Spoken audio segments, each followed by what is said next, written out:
Surface area and volume class 9th exercise 11 point to question 1 to 5.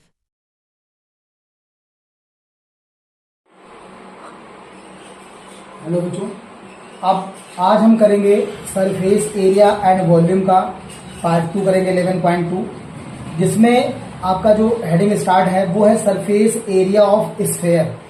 मैं पहले video में जब मैंने शुरू किया था तो आप सबको बता चुका हूं कि क्या फॉर्मूला होता है। एक बार बस मोटा मोटा सा आपको रिवाइज करके बताता हूं। एक्चुअली जो स्फेयर है, स्फेयर का मतलब होता है कि कोई भी एक सॉलिड बॉल टाइप का चीज, ठीक है, जैसे क्रिकेट बॉल, कोई आयरन बॉल हो, ठीक है, स्फेयर होता है। जब इसको बीच से हम कट करते हैं तो इसकी शेप ऐसे आती है हमारी, ठीक है। मैं सब कुछ बता चुका हूं, आप लोग वीडियो देखना पहले, उसमें आपको पता लग जाएगा, ठीक है ना। इस तरह से दोनों को बंद करेंगे, फिर से स्फेयर बन जाएगा। इसका CS से TS से मैं सब कुछ बता चुका हूं, तो आप लोग फॉर्मूला याद रखना। मैं क्वेश्चन 1 का फर्स्ट पार्ट करा रहा हूं, ठीक है ना। आप वहां से देखिए बुक खोल के। शुरू के क्वेश्चन आसान है, इसलिए मैं एक एक समझा दे रहा हूं, बाकी आप लोग करते रहना। जैसे क्वेश्चन 1 है, find the surface area of sphere of radius 10.5, exercise 11.2, question number 1 part 1। एक स्फीयर दिया है, इसका रेडियस है 10.5। कितना है? 10.5। बहुत सिंपल है। कह रहा है कि भाई इसका निकाल के दो आप सरफेस एरिया, ठीक है ना। तो सर इसमें क्या क्या गिवन है, हमें यहां से लिखेंगे। इसमें R is equal to 10.5 centimetre, ठीक है ना। अब एनसीईआरटी में अगर आप लोग देखेंगे क्वेश्चन को तो कहता है इसका सरफेस एरिया निकालिए, और सरफेस एरिया ऑफ स्फीयर का फॉर्मूला होता है 4πr²। नीचे लिखेंगे because surface area of sphere is equal to होता है 4πr²। ये फॉर्मूला होता है सरफेस एरिया का। तो ये क्या बनेगा? 4 लिखेंगे। पाई के लिए इसने कोई इंस्ट्रक्शन नहीं दे रखा है क्वेश्चन में, आप लोग देखिए जरा। इसमें 22/7 है, तो इसको रखेंगे हम 22/7। रेडियस इज 10.5 इंटू 10.5 स्क्वायर है, इसलिए हमने क्या लगा दिया यहाँ पर 10.5 दो बार, ठीक है। अब कैलकुलेशन आपके हाथ में, जैसे करना चाहें। यहाँ 10 लगा के पॉइंट कैंसिल कर दीजिए, ठीक है। अब ये होगा 7 × 7, 7 × 7, 7 × 5 = 35, ठीक है ना। 5 × 2 = 10, 5 × 2 = 10, 5 × 5, 2 × 5 = 10, 2 × 2, 2 × 2, 2 × 2, 2 × 2 = 4। यहां से आएगा बच्चों 2 × 11 × 15 × 21। नीचे क्या बचेगा? 5, 5 × 5, 5 × 3 = 15, 11 × 2 = 22 और 21 × 3 = 63, ठीक है ना। अब 22 और 63 का जब हम मल्टीप्लाई करके निकालेंगे इसमें 20, तो इसका आंसर निकल के आएगा बच्चों 1386 सेंटीमीटर। अब क्या निकालना है? सरफेस एरिया, तो क्या आ जाएगा? इतना स्क्वायर, ठीक है। सरफेस एरिया का फॉर्मूला याद रखें। अगर डायमीटर दिया होता तो हाफ करके रेडियस निकालते, फिर निकालते, लेकिन इसने ऑलरेडी क्या कर रखा है? एक स्फीयर दिया है, इसका रेडियस गिवन है, तो हमने क्या करा? फॉर्मूला लिया, वैल्यू पुट करी और आंसर आ गया, ठीक है ना। क्वेश्चन नंबर 1 के 2 पार्ट हैं, 3, इसको आप लोग करेंगे। अब हम चलेंगे question number 2, find the surface area of sphere of diameter. दूसरे टाइप का क्वेश्चन है वही, बस आपको इसमें रेडियस नहीं, इसमें क्या दे रखा है? आपको इसमें डायमीटर गिवन है। पहले में रेडियस ऑलरेडी गिवन था, तो हमें कुछ करने की जरूरत नहीं थी। दूसरा क्वेश्चन बोलता है 11.2 का कि find the surface area of sphere diameter. तो भाई सबसे पहले आप एक सर्कल ड्रॉ करेंगे। इसका डायमीटर सबको पता है कि डायमीटर क्या होता है? सर्कल के एक साइड से निकलकर जो दूसरे साइड को टच करता हो उसको डायमीटर बोलते हैं। और डायमीटर किसी भी सर्कल का सबसे लॉन्गेस्ट कॉर्ड होता है, ठीक है ना। कॉर्ड तो बहुत सारी होती हैं, बट जो डायमीटर होता है वो सबसे लॉन्गेस्ट कॉर्ड है, ठीक है ना। तो ये आपको एक स्फीयर दिया है, स्फीयर का डायमीटर गिवन है 14 सेंटीमीटर। पूरा डाया है 14, तो रेडियस कितना हो जाएगा इसका 14/2 मीन्स 2 7 जा 14 मीन्स इस स्फीयर का रेडियस कितना है 7, r इज इक्वल टू 7 है। अब इसमें लगा दो surface area of sphere is equal to 4πr²। Formula सबको पता है। अब फॉर्मूले में रखेंगे 4 पाई की वैल्यू 22/7, रेडियस इज 7 इंटू 7, 7 से 7 कैंसिल हो जाएगा, 88 इंटू 7 आ जाएगा, 8 7 जा 56 और 8 7 जा 56, 56 में 5 जोड़ दीजिए 61, कितना सेंटीमीटर स्क्वायर। एक बार मल्टीप्लाई चेक कर लेता हूं मैं, 7 8 6 गलत लिख दिया बच्चों मैंने यहाँ पर, 7 8 या 56, 5 7 8 या 56 में 5 जोड़ोगे 61, कितना सेंटीमीटर स्क्वायर 161 सेंटीमीटर स्क्वायर। बाकी जो दूसरे पार्ट हैं ये भी आपको सब डायमीटर दे रखा है, इनका हाफ करके रेडियस निकालिए और अपना क्वेश्चन सॉल्व करिए। अब हम चलेंगे question number 3। Question number 3 11.2 find the total surface area of hemisphere of radius 10 centimetre. अब यहां पर पहले किसकी बात होती है स्फीयर की, यहां हेमिस्फीयर है। हेमिस्फीयर मींस जब आप किसी सर्कल को कट करके बनाते हैं तो उसको बोलते हैं हेमिस्फीयर। सर्कल को सॉरी नहीं स्फीयर को, ये है आपका स्फीयर, ठीक है ना।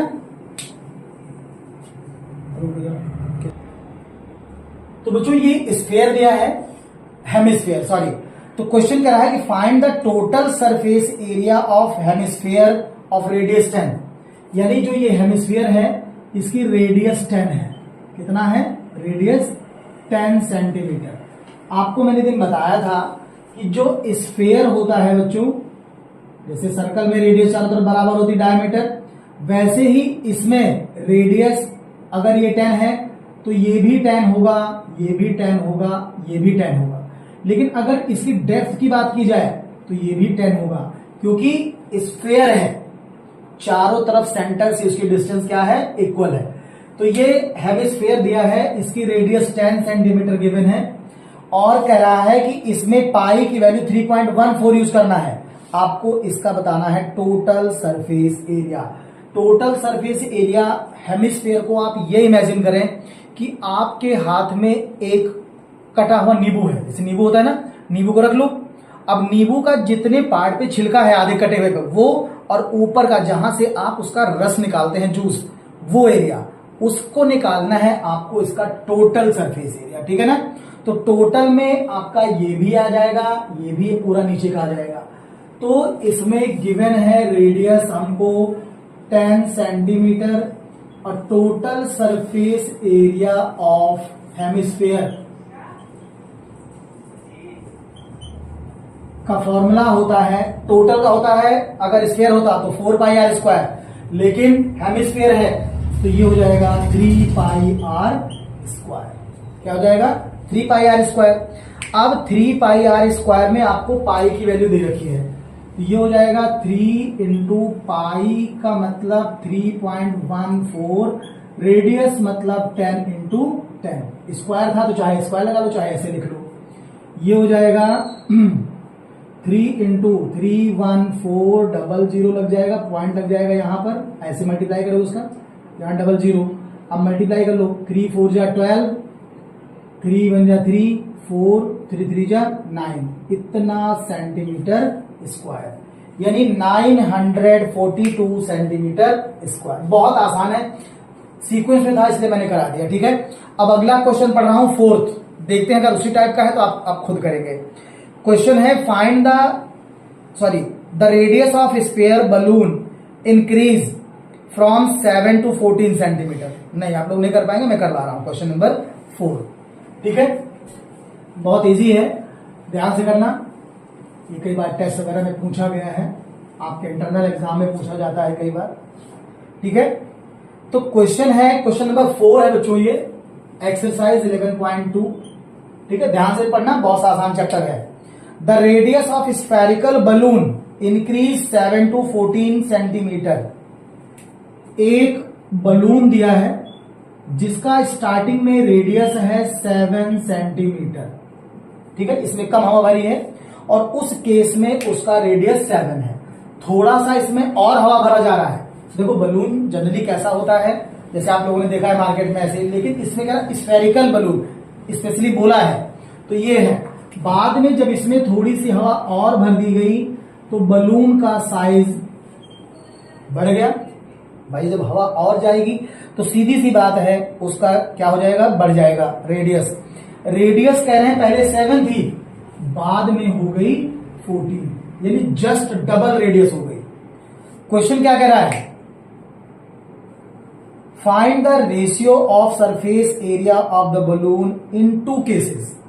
यानी जब बलून का रेडियस 7 था, यानी हवा कम भरी थी, उस समय रेडियस 7, हवा और पंप कर दी गई इसके अंदर, रेडियस कितना हो गया 14।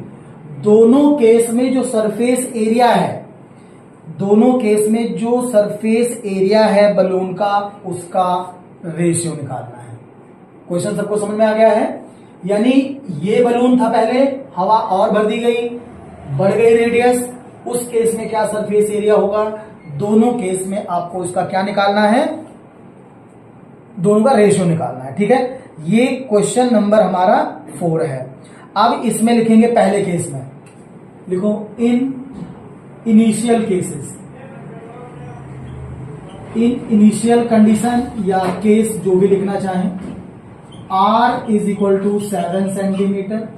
पाई के लिए कुछ देखा है, दिया है इसने क्वेश्चन में, कुछ नहीं बोला है, आप इसमें 22/7 रख सकते हैं। तो पहले केस में रेडियस 7 है, सेकेंड केस में रेडियस कैपिटल R है, उसको आप 14 मान सकते हैं। देखो बच्चों, 2 रेडियस थी, इसलिए हमने छोटे वाले को स्मॉल r, बड़े वाले को कैपिटल R दे दिया, ठीक है ना। अब कह रहा है भैया इनका जो है, जो सरफेस एरिया है उसमें रेशियो निकालिए। तो सबसे पहले आप पहले वाले का सरफेस एरिया निकाल लो, फिर दूसरे वाले का निकाल लो, फिर दोनों को रेशियो में रख दो। अब यहां रखो, इसको दे दो नंबर 1, बाहर वाले को नंबर 2। अब यहां लिखो for case 1, surface area of balloon, या चाहे क्या कहते हैं स्फीयर लिख दो, या स्फेरिकल बलून लिख दो, sphere. Surface area of sphere, sphere surface area का क्या बोलने पड़ा हमने, 4πr स्क्वायर, 4πr स्क्वायर। बच्चों देखो इसके 2 तरीके हैं, आपकी मर्जी, आप दोनों को एक साथ सॉल्व कर लो, या एक एक का आंसर निकाल के दोनों में रेशियो निकाल लो, ठीक है। मैं जो तरीका आप लोग पसंद करें वो कर लेना, ठीक है। तो अगर मैं पहले केस में निकालता हूं इसका, या मैं दोनों का एक साथ आपको निकाल के दिखाता हूं, चलो देखो। और for case 2, surface area of sphere 4πr square, ठीक है ना। अब यहां लिखो रेशियो, पहले केस दूसरे केस दोनों में रेशियो। तो पहले को आप ऊपर रखिए, दूसरे को रखिए नीचे, 4 से 4 कैंसिल, पाई से पाई कैंसिल। R पहले केस में 7 × 7 है, दूसरे केस में 4πr स्क्वायर, ये हो जाएगा 14 × 14। 7 1 जा 7 2 जा 14, 7 1 जा 7 2 जा 14, 1/4 या 1:4। मीन्स कहने का मतलब क्या है, ये तरीका ज्यादा आसान है। वैसे आपको क्या करना पड़ेगा, पूरे को सॉल्व करोगे, फिर फर्स्ट का आंसर निकालोगे, फिर दूसरा करोगे, दूसरे का आंसर निकालोगे, फिर रेशियो फाइंड करोगे, ये ज्यादा बेटर है। यहां पर 4π आपका पहले ही कैंसिल हो गया, आपको आगे करने का कोई झंझट ही नहीं, सिर्फ R सॉल्व करना है और क्या आंसर निकल के आ जाएगा 1:4। मतलब पहले केस में जो उसका वॉल्यूम था और जो बाद में बढ़ के आया, दोनों में रेशियो कितना है 1:4। और जो रेशियो होता है बच्चों उसका कोई यूनिट नहीं होता, इसलिए हम यहां पर कोई यूनिट नहीं लिखेंगे, ठीक है। अब क्वेश्चन समझ आ गया सबको, एक बार और देख लेते हैं। क्वेश्चन ने कहा कि एक बलून है, ठीक है। उस बलून का जो रेडियस है शुरू में 7 है, लेकिन बाद में जब उसमें थोड़ा सा और हवा पंप कर दी गई तो उसका वॉल्यूम उसका जो रेडियस है कितना हो गया 14। ठीक है। अब कह रहा है कि पहले केस में जो उसका था वॉल्यूम सरफेस एरिया और जो बढ़कर हुआ सरफेस एरिया दोनों में रेशियो, तो भैया पहले केस में हमने आर मान लिया स्मॉल 7, दूसरे केस में कैपिटल आर मान लिया 14। अब पहले केस का सरफेस एरिया ये, दूसरे केस का ये, दोनों में रेशियो निकालना था। रेशियो मतलब अपॉन में हमने रखा फॉर्मूला, जो पार्ट कटा उसको फिनिश कर दिया। यहां से बचा आर स्क्वायर, यहां से बचा capital R square. Small R की वैल्यू 7 इंटू 7, कैपिटल आर की वैल्यू 14 इंटू 14, सॉल्व कर दिया 1:4। ठीक है। अब हम क्वेश्चन नंबर चलेंगे, क्वेश्चन नंबर 5। बेटे अब हम करेंगे 11.2 क्वेश्चन नंबर 5। क्वेश्चन नंबर 5 है a hemispherical ball made up of brass has inner diameter 10.5 centimeter. Find the area of tin plating it on the inside at the rate of rupees 16 per 100 centimeter square. Important question है। इसमें कह रहा है कि एक brass का कटोरा है, हेमिस्फेरिकल बॉल है। ब्रास एक मेटल होती है, आप लोग साइंस से पढ़े होंगे। वो मेटल है, उसका एक कटोरा है, ठीक है ना, ऐसे, और इसका जो रेडियस है ये है 10.5। लेकिन आप लोग एक नोटिस करिए कि कोई भी बर्तन हो, ग्लास हो, कटोरी हो या कुछ भी होता है, अगर वो ऐसे है तो उसमें दो रेडियस होती हैं, एक इंटरनल और एक एक्सटर्नल। ठीक है ना। तभी तो आप किसी कटोरी को साइड से पकड़ते हो, तो साइड को पकड़ते हो तो साइड में एक दीवार सी जो होती है उसमें थिकनेस होती है, मोटाई, तो उसमें एक अंदर का होता है और एक बाहर का होता है। ये क्वेश्चन ये बोल रहा है कि एक हेमिस्फेरिकल बॉल है जो कि जिसका इनर डायमीटर, इनर मतलब ये वाला, मतलब अगर आपकी कटोरी कुछ ऐसे है यहां से, तो जो इसका इनर डायमीटर है वो है 10.5 सेंटीमीटर। ठीक है ना।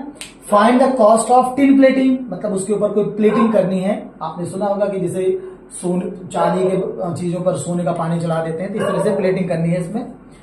तो इसको अंदर अंदर प्लेटिंग करना है और इसका खर्चा दे रखा है 16 रुपए पर 100 सेंटीमीटर स्क्वायर। ठीक है ना। तो सबसे पहले इसमें बच्चों लिखेंगे हम inner diameter, inner diameter, inner diameter. अगर कोई हिंदी मीडियम बच्चा इस वीडियो को देख रहा है तो इनर को बोलते हैं हम आंतरिक त्रिज्या, यानी हेमिस्फेयर टाइप का जो बॉल है, जो कटोरी है, उसकी आंतरिक त्रिज्या यानी इनर डायमीटर दे रखा है 10.5 सेंटीमीटर। ठीक है ना। हमें बाहर की रेडियस नहीं दे रखी है और हमको जरूरत भी नहीं है, क्योंकि जो प्लेटिंग करनी है इस पर, जो एक तरीके से पेंट का काम समझ सकते हैं, वो कितना है, इसके इनर पे करना है। तो आर दे रखा है। ठीक है ना। इनर बच्चों डायमीटर है आई थिंक, क्या ये क्वेश्चन में, sorry I am so sorry, ये अरे डायमीटर तो लिखा है मैंने, sorry, inner diameter, inner diameter 10 है। रेडियस निकालेंगे इसका, ये हो जाएगा 10.5 अपॉन 2, यहां 0 लगा के कैंसिल कर दीजिए, 105 अपॉन 20 सेंटीमीटर। ठीक है। कट करना चाहे काट लें, 5 4 जा, 5 2 जा, 5 1 जा, यानी रेडियस कितनी आ गई 21 अपॉन 4 सेंटीमीटर। बच्चों मैंने वहां फिगर में गलत बना दिया था, थोड़ा सा ध्यान रखना। पूरा डायमीटर है 10.5, रेडियस कितनी निकल के आ गई 21.4। ठीक है, सेंटीमीटर। अब इसके सीएसए पर वो प्लेटिंग करनी है, तो इसमें लगाओ सीएसए ऑफ हेमिस्फीयर का फॉर्मूला। अब इसमें लिखो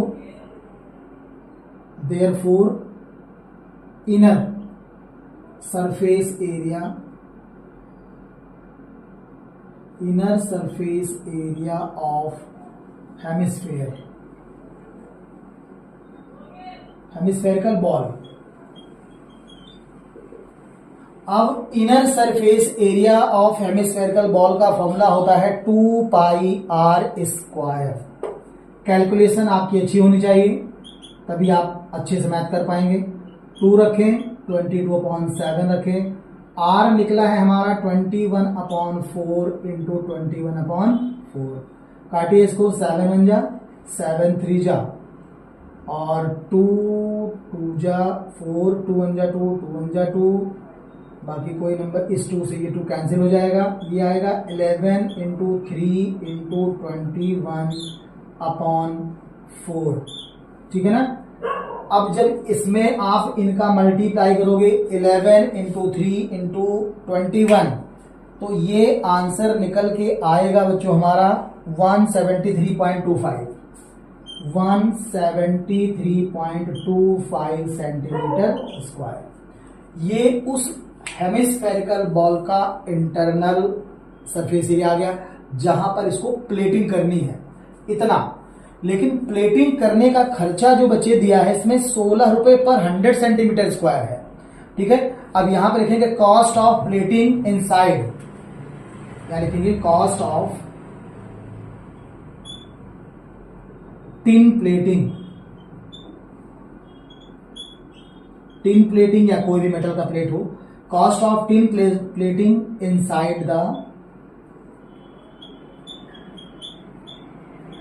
बॉल।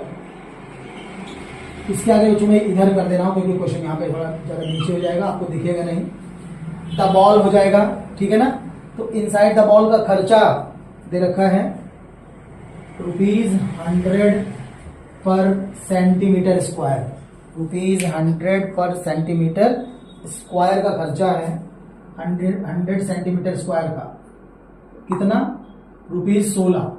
यानी अगर आप 16 मीटर स्क्वायर के हिसाब 100 मीटर स्क्वायर खर्चा करते हैं तो उसका जो पेंट करने का खर्चा वो 16 रुपए आता है। अब आप देखो एरिया कितना आया था हमारा ऊपर 1.73.25, ठीक है ना। तो अब इसमें टिन प्लेटिंग का खर्चा कितना हो जाएगा, जो निकल के हमारा यहां आ रहा है 173.25 इंटू 16 और डिवाइडेड बाई 100 लगाएंगे क्योंकि 100 मीटर के हिसाब से खर्चा है। 100 लगाओगे यहां, आप कैलकुलेशन यहां पर एक 100 और लगा लो तो एक पॉइंट कैंसिल हो जाएगा। ये होगा 173.25 इंटू 16/100। ठीक है। तो जब इसको सॉल्व करेंगे तो निकल के आएगा 27.72 रुपीज 27.72। यानी उस कटोरे को या उस बॉल को अंदर से पेंट करने का जो खर्चा आएगा, जो प्लेटिंग करने का खर्चा आएगा, वो आएगा 27 रुपए 72 पैसे, यानी ₹27.72। ठीक है। आई थिंक क्वेश्चन सबको समझ में आ गया होगा, आसान है और सबको अच्छे से आ भी गया होगा।